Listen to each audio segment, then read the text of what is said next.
sa mahiwagang burnay. Mula sa mahiwagang burnay.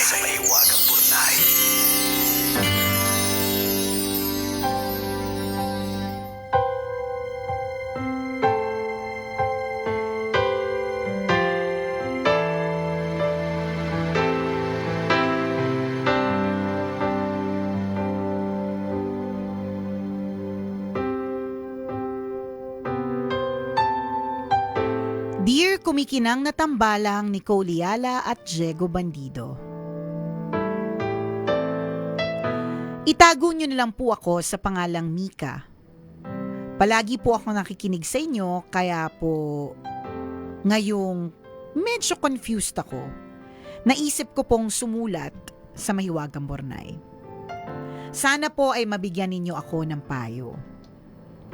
Ganito po kasi, yung boyfriend ko po ng 3 years, medyo may pagka-toxic. Mahilig pong magsimula ng gulo tapos kapag nag-react ako, biglang siya na yung biktima. May isang beses po nahuli ko yung boyfriend ko na may kayakap na babae. Nakasave po yung picture nila sa phone niya. Nang kumprontahin ko, ako na bigla yung may kasalanan dahil pinakaalamanan ko daw yung phone niya nang walang paalam. Paulit-ulit din niya ang ginagawang biro yung disability ko kahit ilang beses ko nang sinabi na hindi yun nakakatawa. Kapag naiinis ako na yung masama dahil pikon ako. Gusto din niya na siya lagi ang nasusunod sa lahat ng bagay. Recently, bigla na lang siyang nagdesisyon na magiging open ang relationship namin. Ano ba, hindi pa natatapos yung kwento na iirita na ako sa jowa mo. Jowa mo pa ba to? Kasi jowa mo pa to. Bakit ka pa nakukonfuse? Tapusin mo na. Nakakayamot. Huwag na natin tapusin yung letter na Ayoko na ng haba pa eh. Nakakayamot eh. Nakakalurgi. Jowa mo pa talaga to ha. Sinasabi ko sa iyo, Mika. Ay, ayun na nga. Oh. Magbabasa pa tayong mga nakakainis. Ayan. Okay, kapit. Gusto din niya na siya lagi ang nasusunod sa lahat ng bagay. Recently, bigla na lang siyang nagdesisyon na magiging open ang relationship namin. Hindi man lang ako tinanong kung okay sa akin. Hindi lang yun. O, tingnan mo, meron pa! Bigla-bigla din niyang binabago ang mga plano namin. Kapag umayaw ako, magpo-post ng kung ano-anong quotes tungkol sa pagiging understanding at flexible. Nakakabwisit. Alam mo yun. Yung ko nang tapusin. O, meron pa. Tapos, meron pa, Jegs. Kapit. Kapag nararamdaman niyang lumalayo ako, bigla siyang nagiging mabait at mapagmahal. Akala ko dati nagbago na at natuto na sa mga pagkakamali niya. Pero kapag bumalik na ang tiwala ko, balik siya sa dating ugali. Minsan, mas malala pa kaysa sa dati. Oh, tas kayo pa ba? Eto pa, hindi pa tapos, Jigs. Credit grabber din siya. Ikinikwento niya na siya raw ang nagmamanage ng kondo namin dahil busy ako sa work. Pero ang totoo, ako ang gumagawa ng lahat ng gawaing bahay. Ipinagyayabang din niya na generous siya sa pamilya by giving them gifts. Pero ang totoo, sa akin niya kinuha lahat ng pinambili niya. Dumating na po ako sa punto na napapaisip na po ako, huh? Ngayon ka lang dumating sa punto yan? Nag-iisip ka pa. Baka, ito. Okay. May iba siyang POV. Okay. Dumating na po sa punto na napapaisip ako na baka naman ako ang may kasalanan. Pero minsan naisip ko din na baka dapat ko na siyang iwan. Hindi ko naman na po siguro responsibilidad na iligtas o baguhin ang isang taong ayaw namang magbago. Perfect ang line mo na yan. Tambalang kumikinang, ito na, Jegs. Nalilito po ako kung ano po ang mas kung ano po, kaya tingnan mo ako tuloy, hindi na talay ako masaya, yung dila ko ayaw na sumunod. Kung kayo po ang nasa kalagayan ko, ano po ang gagawin po ninyo? Salamat po sa inyong payo, ang inyong kumikinang na tagapakinig. Mika. Rektahin na natin, Nicole, kung ikaw daw sa kalagayan, anong gagawin? Maghahanap ako ng ibang boylet.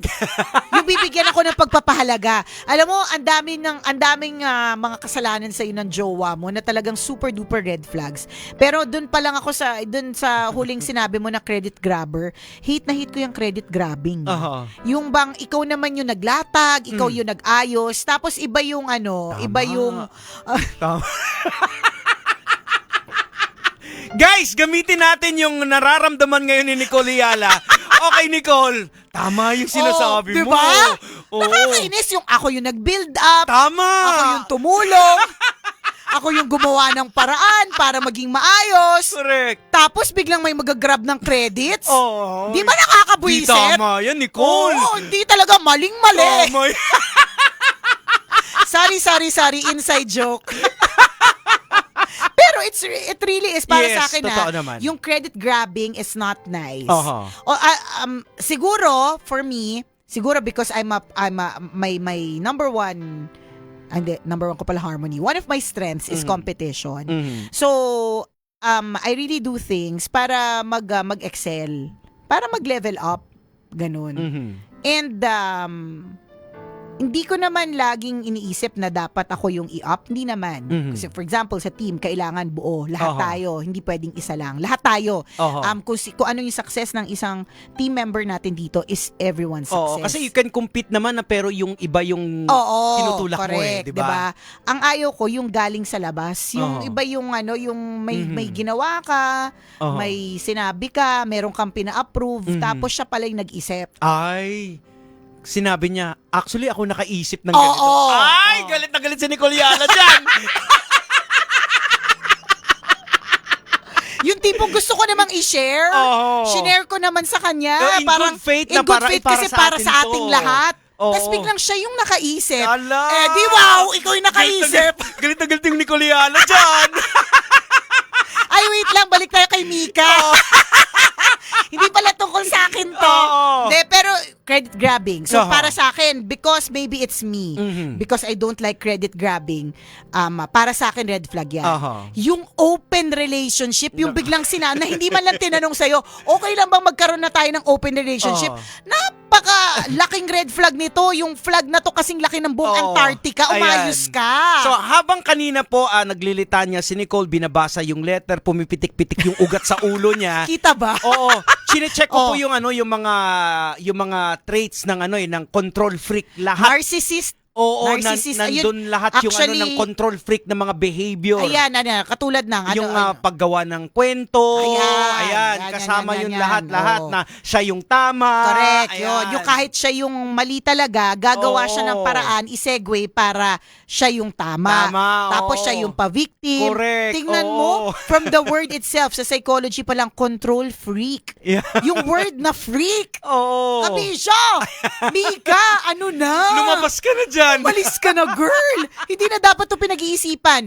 Doon sa part lang na parang sinabi mo, baka naman may mali sa akin. Hindi naman imposible yun. Oo. Kasi, wag tayo din turo ng turo. Kasi for sure, lahat tayo may kapintasan din. May mali talaga sa'yo. Meron. Ba't ka pa nag-stay Kaya nga yun, tingnan mo, yan pa lang doon sa part na nagsistay ka. Di ba? Maling-mali. Mali! Oo, kasi yun sobrang red flag na yun na nagsusumigaw na red. Yung i-declare mo na open relationship. Correct. Nang hindi ka man lang tinanong. Di wow. Tsaka yung mga pa-victim siya, Oo, kainis. yung parang yung magpo-post ng kung Oo, tapos yung ano-ano. magpo-post pa na parang, kunwari, hindi pa tama sa'yo, pero dahil alam mo yung sitwasyon, Oo. patama sa'yo. Pinapakonsensya ka. Correct. Na May mga, mga ikaw ganun- naman Ikaw naman parang, ako ba ang may kasalanan? Siguro nga mali ako kasi hindi ako flexible. Ay, tumigil te. Alam mo kapag ka umalis ka sa situation na yan, marirealize mo na para ka palang nabunutan ng tinik. Yes, oo. Yun lang yun. Para ka nabunutan ng tinik. Kaya, importantatious na, ayusin mo ang mga bagay-bagay. Ayusin mo ang sarili mo. You deserve better. Yes, oo. Hindi mo deserve na ganito kahaba yung kwento mo. Ang majority, like, I think I would say 3/4 of your kwento ay nandun lang sa paglista Oo. ng mga red flags ng jowa mo. Enumerate mo In-enumerate mo. So isipin mo yun, Yung Grabe. 1/4 doon, yung intro mo lang tsaka extra, pero yung pinakagitna, lahat ng enumerate mo na mga problema ng jowa mo. Tapos nalilito ka pa. Wow. Amir.